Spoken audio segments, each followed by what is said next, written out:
আসসালামু আলাইকুম সুপ্রিয় বিসিএস ক্যান্ডিডেট, স্পেশালি 46 বিসিএস এর written candidate, 47 BCS preliminary candidate এবং 44th এবং 45th বিসিএস ভাইভা ক্যান্ডিডেট। তাদেরকে আমি যে মেসেজটি কনভে করতে চাচ্ছি, আমি মিলন স্যার, প্রফেশনাল বিসিএস এর শিক্ষক। বর্তমানে আমার এই কোর্সগুলোতে ভর্তি চলছে। 46তম বিসিএস লিখিত 390 নম্বরের, 47 নম্বর বিসিএস প্রিলিমিনারি 70 নম্বরের এবং 44-45তম বিসিএস ভাইভা 200 নম্বরের। মোট বিসিএস এর 1300 নম্বরের মধ্যে 660 নম্বর এককভাবে আমি পড়াই। এই কোর্সগুলোতে ভর্তি চলছে। তো 46তম বিসিএস এর যারা লিখিত স্টুডেন্ট কিংবা 47তম বিসিএস এর অ্যাডভান্স যারা লিখিত স্টুডেন্ট হিসেবে আমার কাছে অ্যাডমিটেড হয়েছেন বা হবেন, একই সাথে 47 বিসিএস রানিং এবং 48 বিসিএস এর অ্যাডভান্স প্রিলিমিনারি 70 নম্বর কোর্সে যারা অ্যাডমিটেড হয়েছেন বা হবেন, এবং 44 বিসিএস এর এবং 45th বিসিএস এর যারা অ্যাডমিশন নিয়েছেন বা অ্যাডমিশন নেবেন, তাদেরকে আমি কিভাবে পড়াবো এটি আমি আগেও বলেছি। আমি স্মার্ট বোর্ডে পড়াবো এবং এই ক্লাসগুলো আমি যেভাবে আপনাদেরকে নেব সেটি হচ্ছে, দেখতে পাচ্ছেন, এটি আমার লিখিত ক্লাসের যে টপিকটা, অর্থাৎ লিখিত অংশটুকু আমি কিভাবে পড়াবো বিসিএস পরীক্ষায় লিখিত প্রার্থী যারা আছে। তো আমি টোটাল লিখিত স্টুডেন্টদেরকে আমি টোটাল বাংলাদেশ, ইন্টারন্যাশনাল এবং বাংলা ইংরেজি রচনা এই তিনটা অংশে টোটাল 390 নম্বর পড়াবো। অর্থাৎ বাংলাদেশ অংশে, বাংলাদেশ অ্যাফেয়ার্স এখানে 200 মার্কস, ইন্টারন্যাশনাল অ্যাফেয়ার্স এখানে 100 মার্কস, এবং বাংলা এবং ইংরেজি যে রচনা সেটা হচ্ছে 90 মার্কস। এই টোটাল 300 এবং 90 মার্কস আমি পড়াবো। তো 390 মার্কস আমি যে পড়াবো সেটি পড়ানোর ক্ষেত্রে কিভাবে পড়াবো বুঝতে পারছেন। এটা আমার একটা স্মার্ট বোর্ড। আমি এগুলো সব পিডিএফ করে আগে থেকে প্রশ্নগুলো রেডি করে রেখেছি যে কোন কোন প্রশ্নগুলো আপনাদের পরীক্ষার জন্য ইম্পর্টেন্ট এবং ইতোপূর্বে কি কি প্রশ্ন এসেছে সেটির আঙ্গিকে টপিক ভিত্তিক কেমন টাইপের প্রশ্ন আসতে পারে। তো আমি আপনাকে খুব সংক্ষেপে দেখাচ্ছি আপনাদেরকে। এইটা হচ্ছে লেকচার 1 এবং 2 বাংলাদেশ অ্যাফেয়ার্সে। টপিকের নাম কি ছিল? টপিকের নাম হচ্ছে, সিলেবাসে দেওয়া আসবে, the liberation war and its background, অর্থাৎ মুক্তিযুদ্ধ এবং এর পটভূমি। এভাবে এটা আমাদের সিলেবাসের টপিক। এভাবে প্রত্যেকটা টপিক থেকে ক্লাসের প্রথমে থাকবে যে বিগত বিসিএস এর প্রশ্ন উত্তর বিশ্লেষণ, অর্থাৎ প্রিভিয়াস বিসিএস এ এই টপিক থেকে কোন টাইপের প্রশ্ন এসেছে, সেই প্রশ্নটি কি, সে প্রশ্নটির উত্তর কিভাবে চাওয়া হচ্ছে, কি উত্তর চাওয়া হচ্ছে, এটা প্রতিটা ক্লাসে বিশ্লেষণে থাকবে।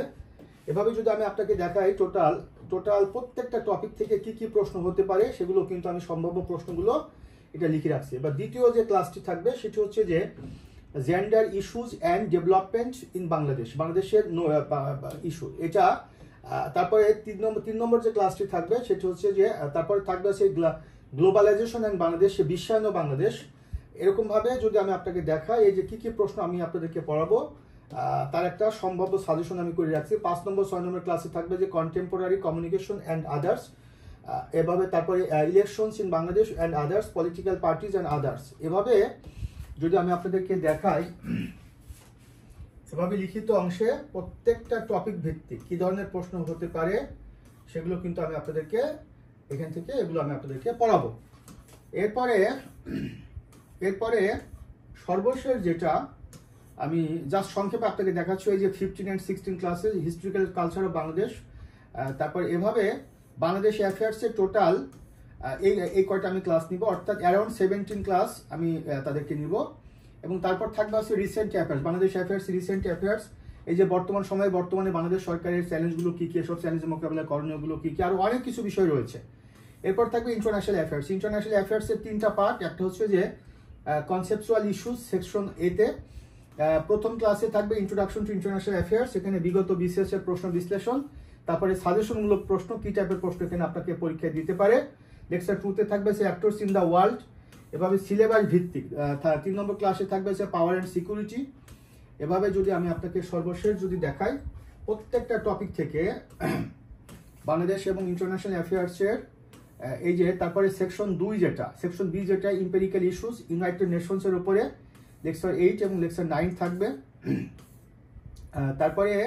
এরপর লেকচার 10 যেটা ফরেন রিলেশনস অফ মেজর পাওয়ার, এরপরে লেকচার 12 যেটা। এভাবে আমি টোটাল যদি আমি বলি Bangladesh in international affairs section 3 যেটা প্রবলেম সলভিং, আপনারা জানেন ইন্টারন্যাশনাল অ্যাফেয়ার্সে 3 ধরনের প্রশ্ন হয়, একটা হচ্ছে শর্ট নোট বা শর্ট কোশ্চিন, আরেকটা হচ্ছে ব্রড কোশ্চিন এম্পিরিক্যাল ইস্যুস থেকে, এবং থার্ড যেটা সেটা হচ্ছে প্রবলেম সলভিং।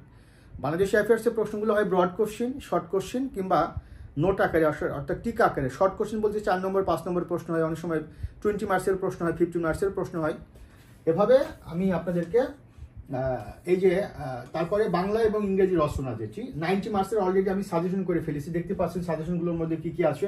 রাশিয়া ইউক্রেন যুদ্ধ, বৈশ্বিক নিরাপত্তা, রাশিয়া ইউক্রেন যুদ্ধ, বৈশ্বিক প্রভাব, তারপরে মূল্যস্ফীতি প্রভাব, আর অনেক কিছু রয়েছে, এটা বাংলা এবং ইংরেজি সাজেশন।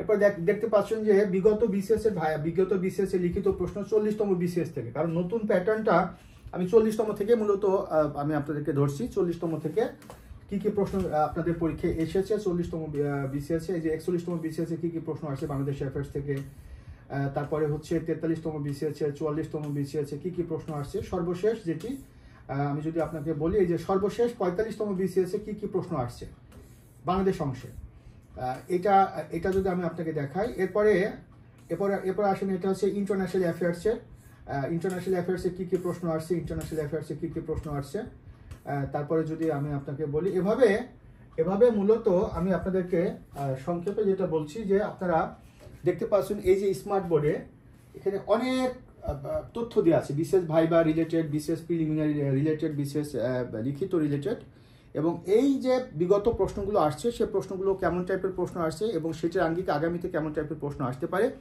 সেটা একটা সাজেশন করে আমি পিডিএফ করে স্মার্ট বোর্ডে আমি আপনাদেরকে পড়াবো।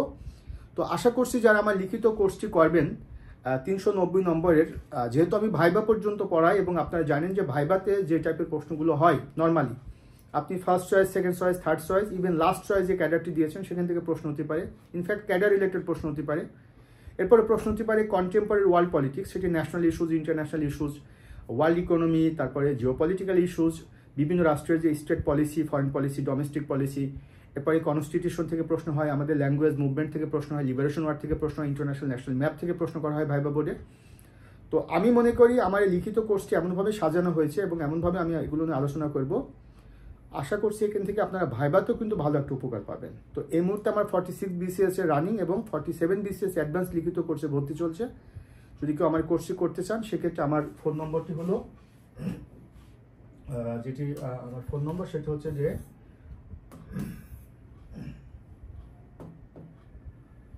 01712282980, এই নম্বরে আপনারা যোগাযোগ করবেন। এছাড়াও মিলনস বিসিএস কেয়ার, এটা আমার ফেসবুক পেজ, গ্রুপ এবং ইউটিউব চ্যানেল, এখানে আপনারা ভিজিট করেও আমার কোর্স সম্পর্কে জানতে পারবেন। সবার জন্য শুভকামনা। আসসালামু আলাইকুম।